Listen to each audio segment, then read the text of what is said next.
Welcome to this training video on Brightsign.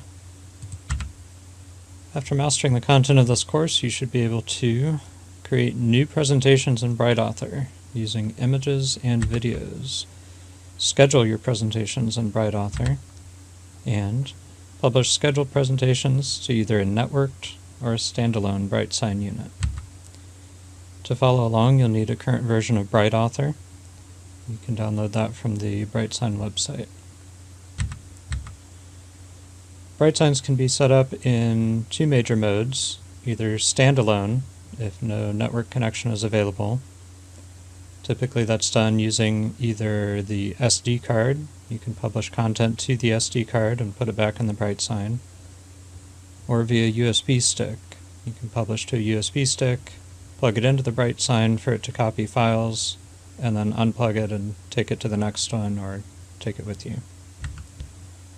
Where network is available, we like to set them up with local file networking, where you can publish directly to the Brightsign over the network. And in deployments with lots of identical Brightsigns, you can also set them up so they're looking at a shared folder, which is somewhat less common. The data sent to the Brightsign consists of a schedule and its associated presentations. The simplest schedule just has a single presentation running 24/7. 90% of Brightsigns, that's what they're doing. Only one presentation at a time is playing on the device. So the presentation describes everything that's going to be on screen. Presentation can include one or more zones, or rectangular areas of the screen. Simplest presentation has a single full screen zone. You can think of adding sidebars, tickers, multiple frames. A zone is a rectangular area of the screen that has a playlist of media items to play.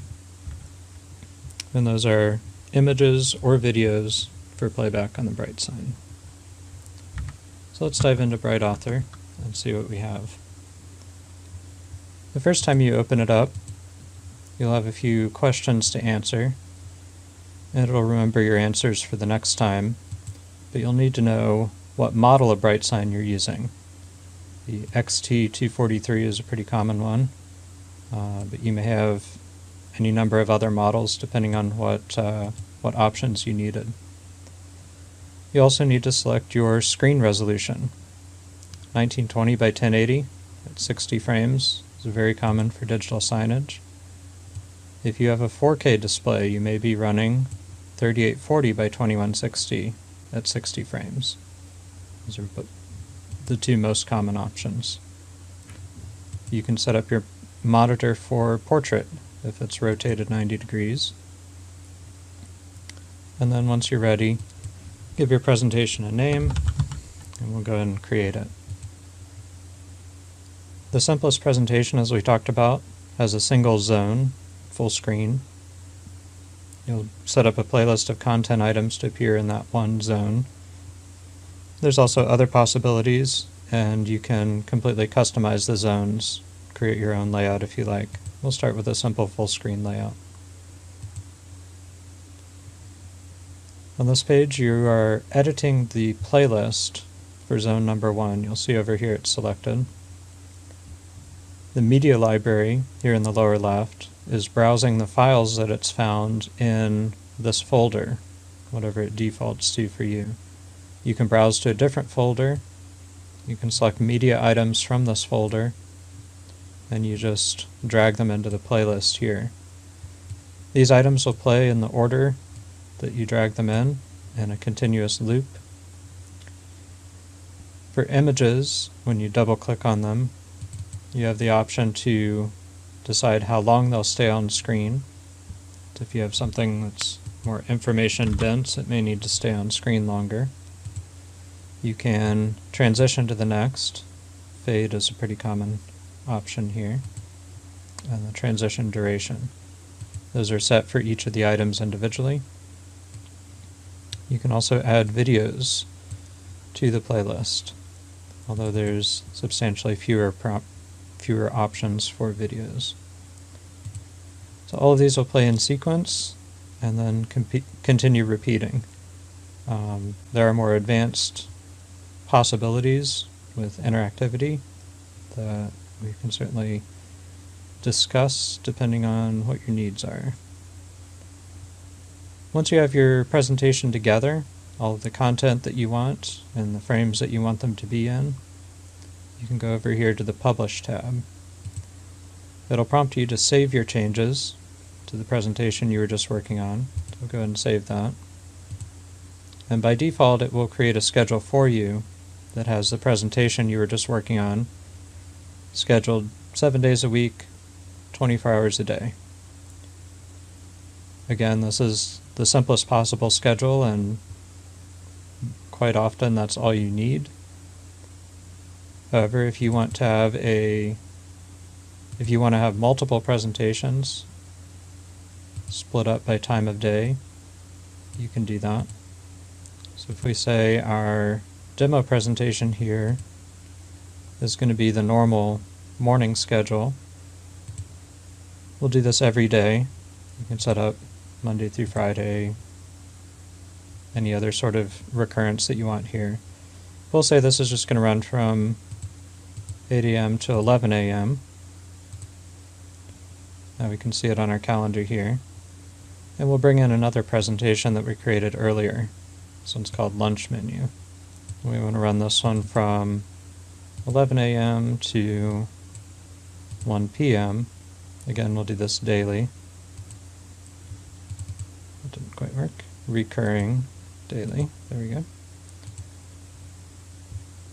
And then at 1 p.m., currently we have no content scheduled, so it'll just show a black screen or purple screen by default.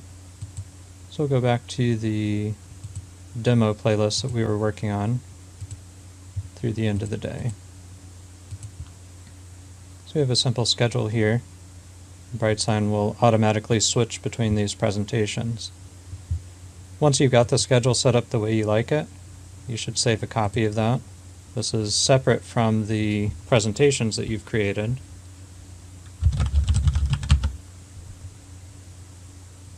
And once you have your schedule, whether it's a simple 24/7 or a day parted like this, you're ready to publish it to the Brightsign.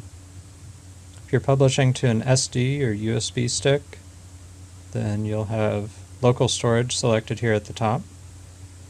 You'll browse to your SD card, select it, and then with standalone unit here, you'll hit publish. That'll copy the files to the SD card or the USB stick. Remember to eject it safely so all the files get written to the disk, and then you're ready to take it over to the Brightsign. If your Brightsign is on the network, we'll go over here to the Local Network tab. And depending on your network configuration, it may have automatically detected your Brightsign on the network. You'll be able to select it from this list and then hit publish. If you have the IP address of your Brightsign, you can also add that to the list by IP address. That's the basics for publishing a single zone presentation. If you have multiple zones in your presentation, you can go over here to the Layout tab to edit those. This is the single default zone that it created for us. We can go in and resize it. Over here we have the option to add a zone. So we're going to say this is the ticker. I'll put this at the bottom of the screen. You can do this interactively, or you can come over here and enter exact numbers.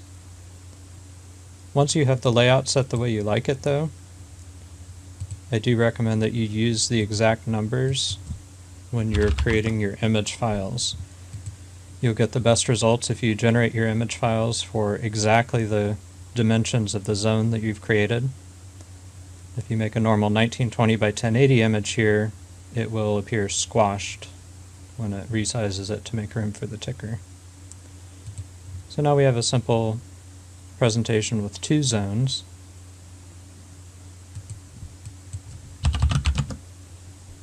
When we come back to the playlist view, you'll see that we have one playlist for the main zone, and if I click here, we have another playlist for the bottom zone. These two playlists run independently, so you can schedule whatever content you want in each of the zones. If you want to preview the content that you've scheduled in the playlists, there's a preview option available here that will show you what it would look like on the Brightsign. So these will be our top and our bottom content